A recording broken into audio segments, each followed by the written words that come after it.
What's up guys, my name is Evan Olbricht and today we're going to be talking about the number one thing you can do to take better photos immediately. So first off, in this video we're going to be talking about different angles and kind of how you see your photos and how you're taking these photos. And then after that I'm going to be showing you my own photos and kind of my own work and how I use these tips and tricks in my own work. So let's get right into the video. So first off, let's talk about different angles of your photos. So are you guys thinking about different angles of your photos? Like if I'm shooting sports, am I trying to get really low and make the sports player look really big? Or in landscapes, am I kind of going to the side and trying to get different photos? Because this is super important. So I want to give you some examples and kind of visualize how I see this stuff. So in portraits, so let's say I'm shooting photos of a family. I'm not going to want to shoot photos just eye level right here, because all those photos are going to be so boring. Even if I have a different background and different stuff like that, if I shoot it from here, then all the photos are going to look the same and they're going to be so bad and your clients are going to be very disappointed with you. So you have to go to the side angles, you got to go down low, maybe up high, and try different angles to try to just make either the background look better and try to make what's around them look cooler and just different stuff like that to really make the photo better.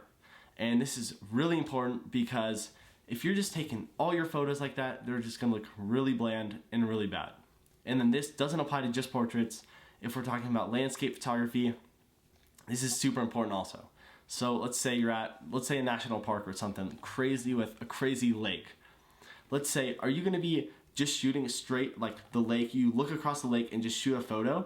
Or you're gonna be maybe trying to go to the side or the left or right of the lake and maybe try to find some trees or a boat or something and try to make that part of the subject too and part of the photo instead of just the lake, because the lake would be boring by itself. But if you add another subject or something to really make the photo different, it's going to come out a lot better and a lot different than all the other people just taking a photo from straight up right here just straight to the lake.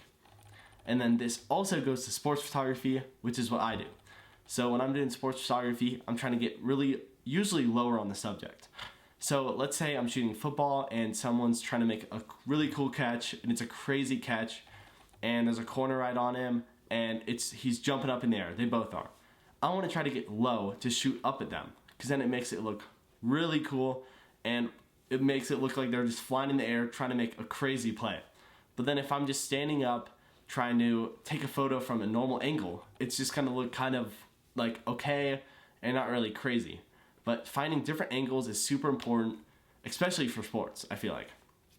Especially getting low or maybe getting high up if you're shooting other sports.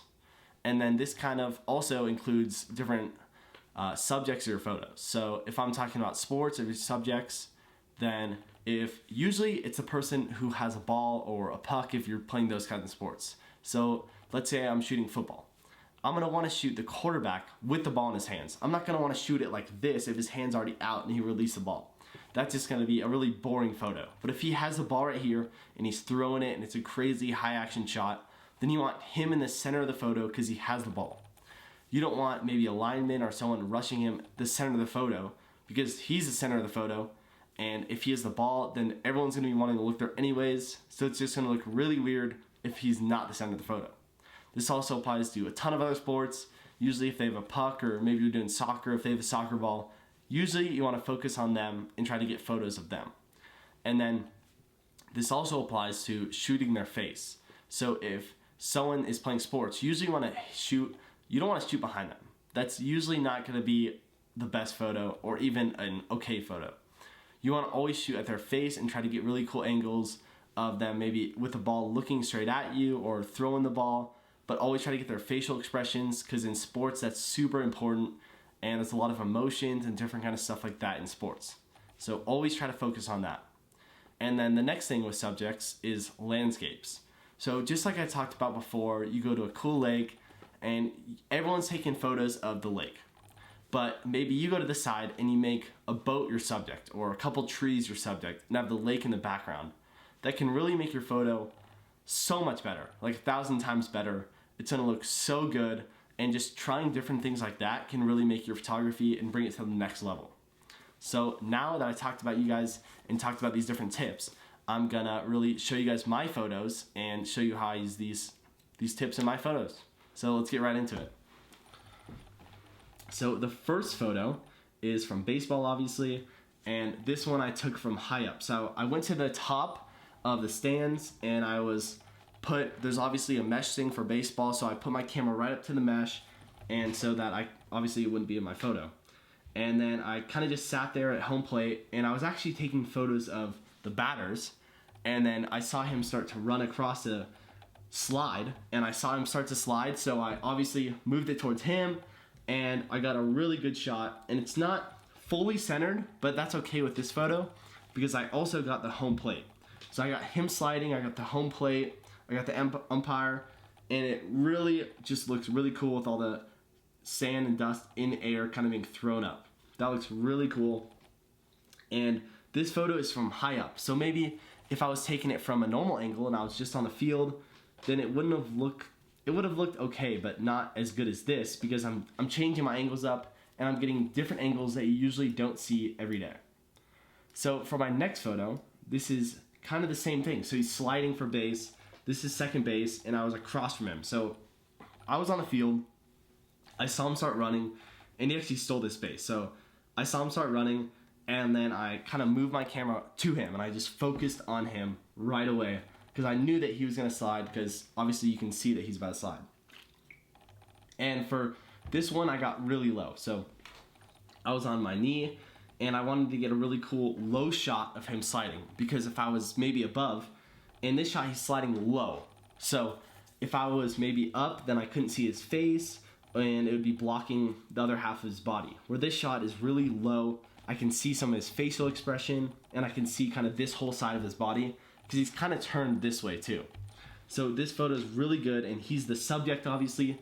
He's basically the whole photo. So I got the base in there, I got his whole body, and this is a perfectly centered photo. So the next one I want to talk about is kind of just changing your angles. So just trying new things. So I shoot tennis for athletic photography, and tennis is kind of one of those things where it's just very repetitive.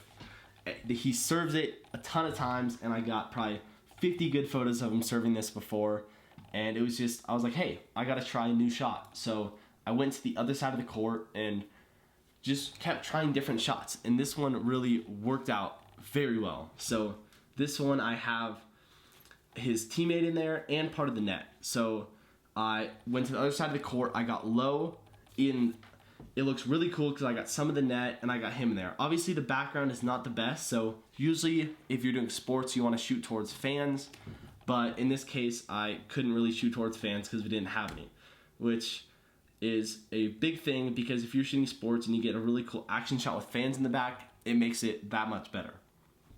And now for my last shot, this one's a really cool low shot of track, and he's doing the hurdles, so I got really low, right above where the hurdles were, and I was at the finish line just shooting straight down the line. So I had my long lens and I was shooting down the line, and I got really low, and it turned out perfect. So obviously he's the center, he's the subject because he's the runner that I'm photographing, and I just chose him at first and stuck with him, and it turned out really low, just getting really good, just getting really low, and just an overall great shot. So I'm super excited about that one, and I actually just took that one 2 weeks ago. So really excited about that one. So thanks for watching the video, guys. I hope you loved the video. If you guys learned anything, put it in the comments. If you liked the video, smash the like button. And if you want to see more videos like this, hit the subscribe button. Thanks for watching.